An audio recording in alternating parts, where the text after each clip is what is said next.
जय श्री हरि। वैशाख मास महात्म्य कथा। वैशाख महात्म्य के प्रसंग में राजा महिरथ की कथा और यम ब्राह्मण संवाद का उपसंहार। यमराज कहते हैं, ब्राह्मण, पूर्व काल की बात है। महिरथ नाम से विख्यात एक राजा थे। उन्हें अपने पूर्व जन्म के पुण्यों के फलस्वरूप प्रचुर ऐश्वर्य और संपत्ति प्राप्त हुई थी।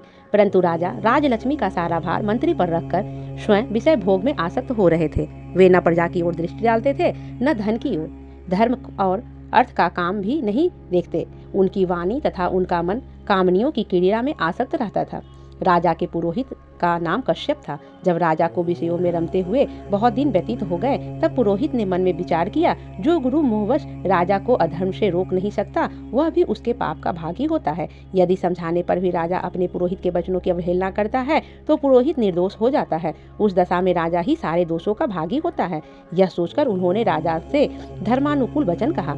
कश्यप बोले, राजन, मैं तुम्हारा गुरु हूँ, अतः धर्म और अर्थ के युक्त मेरे वचनों को सुनो। राजा के लिए यही सबसे बड़ा धर्म है कि वह गुरु की आज्ञा में रहे। गुरु की आज्ञा का आंशिक पालन भी राजाओं को आयु, लक्ष्मी तथा सौख्य को बढ़ाने वाला होता है। तुमने दान के द्वारा कभी ब्राह्मणों को तीर्थ नहीं किया, भगवान श्री विष्णु की आराधना नहीं की, कोई व्रत, तपस्या तथा तीर्थ भी नहीं किया। महाराज, कितने खेद की बात है कि तुमने काम के अधीन होकर कभी भगवान के नाम का स्मरण नहीं किया, अबलाओं की संगति में पड़कर विद्वानों की संगति नहीं की। जिसका मन स्त्रियों ने हर लिया है, उसे अपनी विद्या, तपस्या, त्याग, नीति तथा विवेकशील चित्त से क्या लाभ हुआ।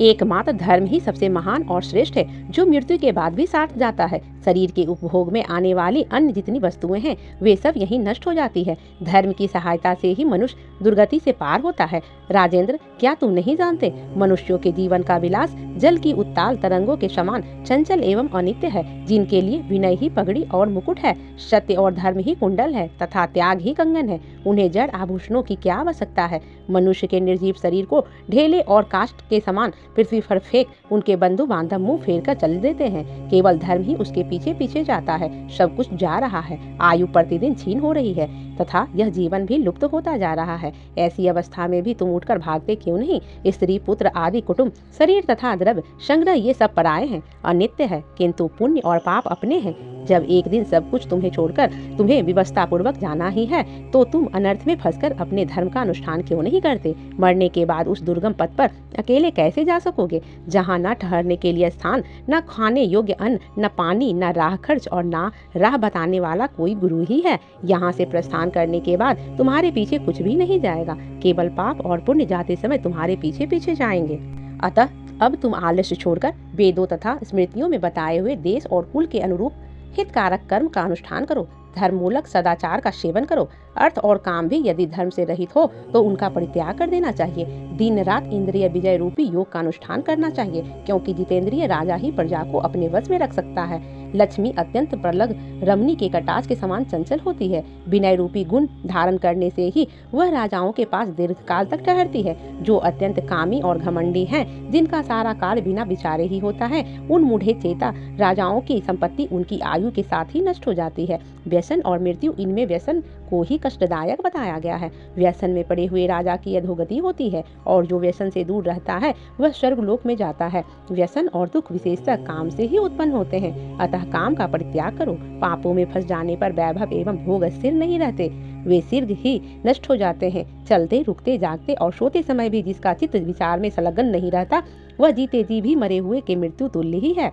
विद्वान पुरुष विषय चिंता छोड़कर क्षमतापूर्ण, स्थिर एवं व्यवहारिक युक्ति से परमार्थ का साधन करते हैं। जीव का चित्त बालक की भांति चपल होता है, अतः उसे बलपूर्वक काम लेना चाहिए। राजन, धर्म के तत्वदर्शी वृद्ध पुरुषों की बुद्धि का सहारा ले पराबुद्धि के द्वारा अपने कुपथगामी चित्त को वश में करना चाहिए। लौकिक धर्म, मित्र, भाई, बंधु, हाथ पैरों को चलाना, देशांतर में जाना, शरीर से क्लेश उठाना तथा तीर्थ के लिए यत्न करना आदि कोई भी परम पद की प्राप्ति में सहायता नहीं कर सकते। केवल परमात्मा में मन लगाकर उनका नाम जप करने से ही उस पद की प्राप्ति होती है। इसलिए राजन, विद्वान पुरुष को उचित है कि वह विषयों में प्रवृत्त हुए चित्त को रोकने के लिए यत्न करे। यत्न से वह अवश्य ही वश में हो जाता है। यदि मनुष्य मोह में पड़ जाए, स्वयं विचार करने में असमर्थ हो जाए, तो उसे विद्वान सुहृदों के पास जाकर प्रश्न करना चाहिए। वे पूछने पर यथोचित कर्तव्य का उपदेश देते हैं। कल्याण की इच्छा रखने वाले को हर एक उपाय काम और क्रोध निग्रह करना चाहिए, क्योंकि वे दोनों कल्याण का विघात करने के लिए उद्यत रहते हैं। राजन, काम बड़ा बलवान है, वह शरीर के भीतर रहने वाला महान शत्रु है। श्रेय की अभिलाषा रखने वाले पुरुष को उसके अधीन नहीं होना चाहिए। अतः विधि पूर्वक पालन किया हुआ धर्म धर्म ही सबसे श्रेष्ठ है, इसलिए तुम धैर्य धारण करके धर्म का ही आचरण करो। यह श्वास बड़ा चंचल है, जीवन उसी के अधीन है। ऐसी स्थिति में भी मनुष्य धर्म के आचरण में विलंब करेगा।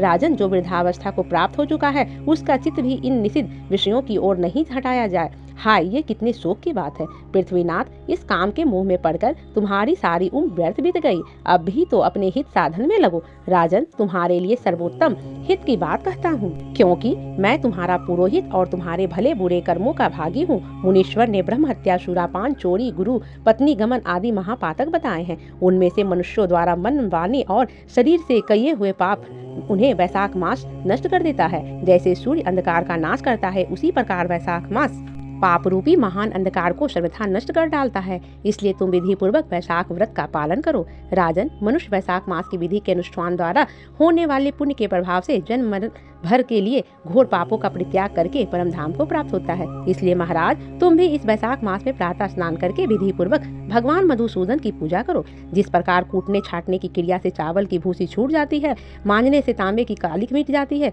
उसी प्रकार शुभ कर्म का अनुष्ठान करने से पुरुष के अंतःकरण का मल धुल जाता है। राजा ने कहा, सौम्य स्वभाव वाले गुरुदेव, आपने मुझे वह अमृत पिलाया जिसका आविर्भाव समुद्र से नहीं हुआ। आपका वचन संसार रूपी रोग का निवारण तथा दुर्व्यसनों से मुक्त करने वाला द्रव्य भिन्न औषध है। आपने कृपा करके मुझे आज इस औषध का पान कराया है। विप्रभ, सत्पुरुषों का समागम मनुष्यों को हर्ष प्रदान करने वाली, उनके पाप को दूर भागाने वाली तथा जरा मृत्यु का अपहरण करने वाली संजीवनी बूटी है। इस पृथ्वी पर जो जो मनोरथ दुर्लभ माने गए हैं, वे सब यहाँ साधु पुरुषों के संग से प्राप्त हो जाते हैं। जो पापों का अपहरण करने वाली सत्संग की गंगा में स्नान कर चुका है, उसे दान, तीर्थ सेवन, तपस्या तथा यज्ञ करने की आवश्यकता है। प्रभु, आज के पहले मेरे मन में जो जो भाव भी उठते थे, वे सब केवल काम सुख के प्रति लोभ उत्पन्न करने वाले थे, परंतु आज आपके दर्शन से तथा वचन सुनने से उनमें विपरीत भाव आ गया है। मूर्ख मनुष्य एक जन्म के सुख के लिए हजारों जन्मों का सुख नष्ट करता है, और विद्वान पुरुष एक जन्म से हजारों जन्म बना लेते हैं। हाय हाय, कितने खेद की बात है कि मुझे मूर्ख अपने मन को सदा काम जनित रस के आस्वादन सुख में ही फंसाए रखने के कारण कभी भी कुछ भी आत्मकल्याण कार्य नहीं किया। अहो, मेरे मन का कैसा मोह है, जिससे मैंने स्त्रियों के फेर में पड़कर अपने आत्मा को घोर विपत्ति में डाल दिया, जिसका भविष्य अत्यंत दुखमय है तथा जिसके पार पाना बहुत कठिन है। भगवान, आपने स्वतः संतुष्ट होकर अपनी वाणी से आज मुझे मेरी स्थिति का बोध करा दिया है। अब उपदेश देकर मेरा उद्धार कीजिए। पूर्व जन्म में मैंने कई पुण्य किया था, जिससे आपने मुझे बोध कराया है। विशेषतः आपके चरणों की धूलि से आज मैं पवित्र हो गया। वक्ताओं में श्रेष्ठ, अब आप मुझे वैशाख मास की विधि बताइए। प्रेम से बोलिए विष्णु भगवान की जय।